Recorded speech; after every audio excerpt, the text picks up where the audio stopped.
While waiting in jail in 1963 after being arrested during a nonviolent direct action calling for unity now, Reverend Martin Luther King Jr. wrote his famous letter from Birmingham jail on jailhouse newspaper and toilet paper. He wrote, "There comes a time when the cup of endurance runs over and men are no longer willing to be plundered in an abyss of injustice where they experience the bleakness of hoarding despair. I hope, sirs, you can understand our legitimate and unavoidable impatience."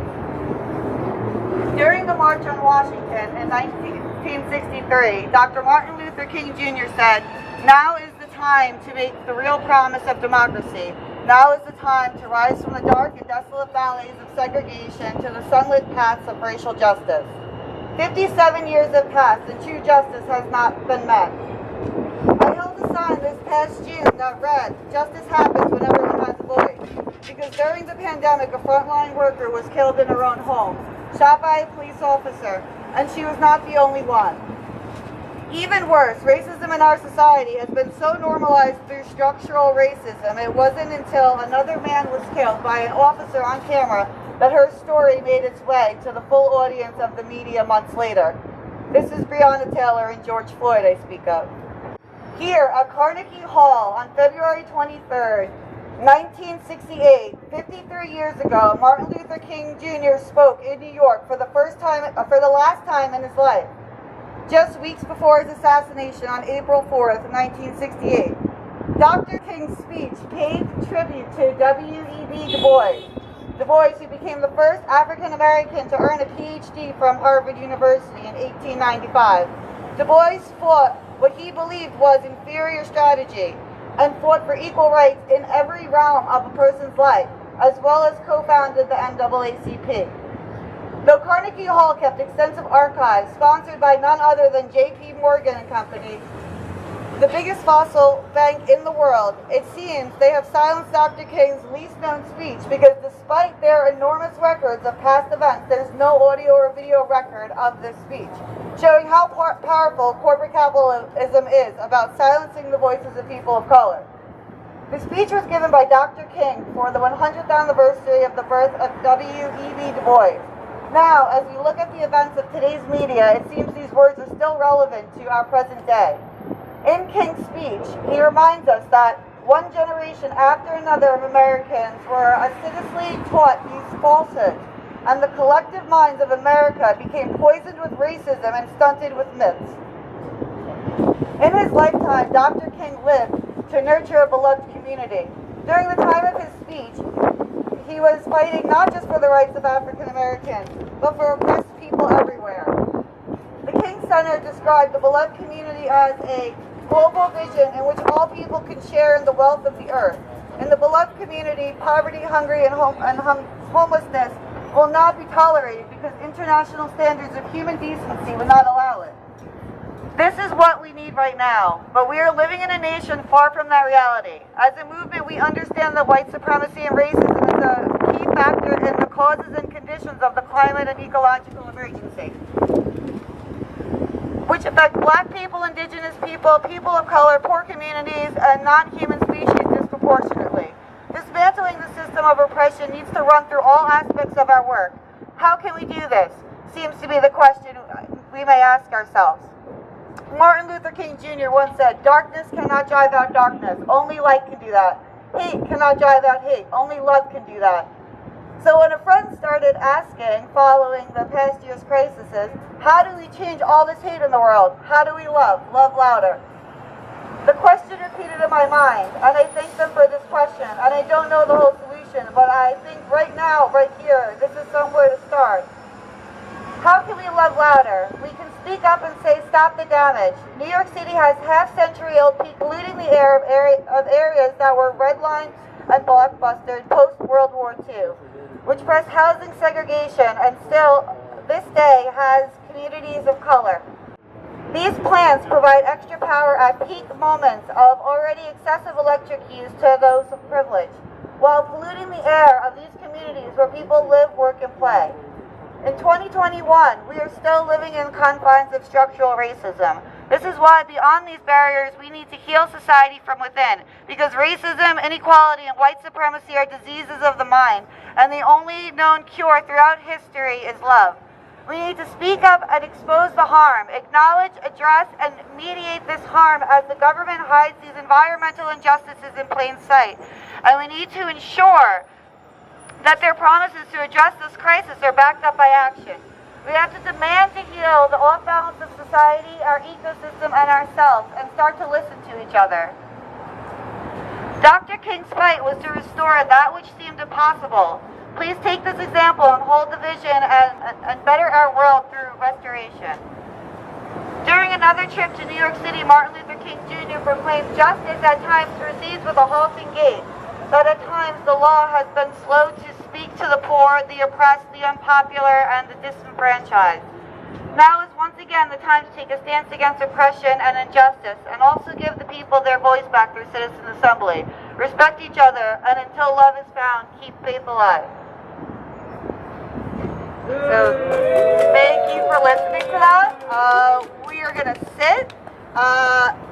If you cannot sit, you're welcome to stand. Before we do this, we'll take a moment to honor the land we stand on. United States government carried out genocide, ethnic cleansing, and forced removal against the indigenous people as a way to acquire land. They broke promises despite centuries of colonial theft and violence. This is still indigenous land. It will always be indigenous land. Indigenous people are not relics of the past. They are still here and continue to demonstrate their talents and gifts amidst a backdrop of ongoing colonialism and oppression. This is the land of the Munsee Lenape. Stand. If you're sitting, feel the connection of your tailbone connecting to the earth. And let's take a moment together and send peace, love, and healing to the nation and the world. Before I ring the bell, I'm going to read 2 quotes. In the Dharmapada, written by the Buddha, there are the words, "For hate is not conquered by hate. Hate is conquered by love." Just as Martin Luther King Jr. said, darkness cannot drive out darkness. Only love can do that. Hate cannot drive out hate. Only love can do that.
Law of not hate in remembrance of Martin Luther King Jr. And we're here to do.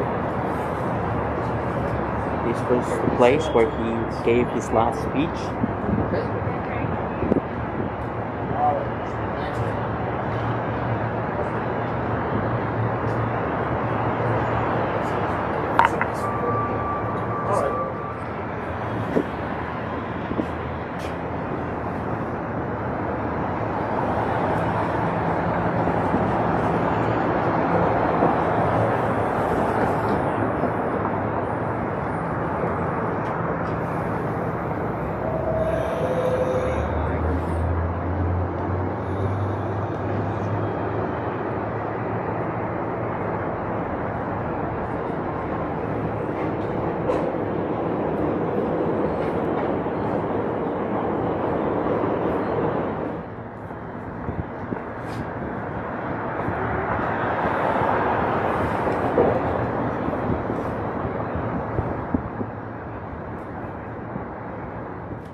everybody. Before we get up, included in the March on Washington was a protest to the Vietnam War, during which Dr. King common ground and admiration for the Venerable Thich Nhat Hanh, as both of their practices focused on the concept of beloved communities and nonviolence.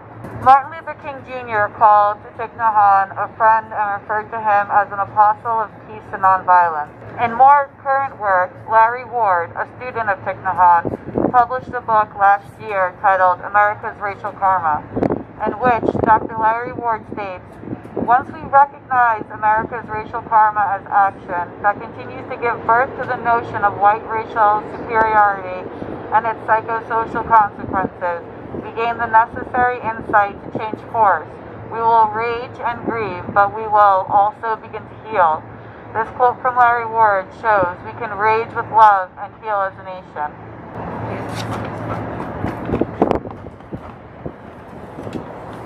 And I'd introduce the Love Ladder, America's... Welcome back to the live stream. We are here in Central Park, Columbus Circle. Some of our rebels are chucking different quotes from Martin Luther King. Let's see what we have here. Now is the time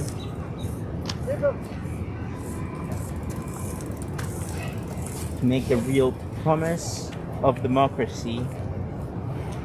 Now is the time to rise from the dark and desolate valley of segregation to the sunlit path of racial justice.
Yeah, then we can talk away. Hello guys. Hi. We have different rebels writing different quotes of Martin Luther King. We were just in Carnegie Hall a few minutes back meditating, and now we move here just to write some of these quotes. So we also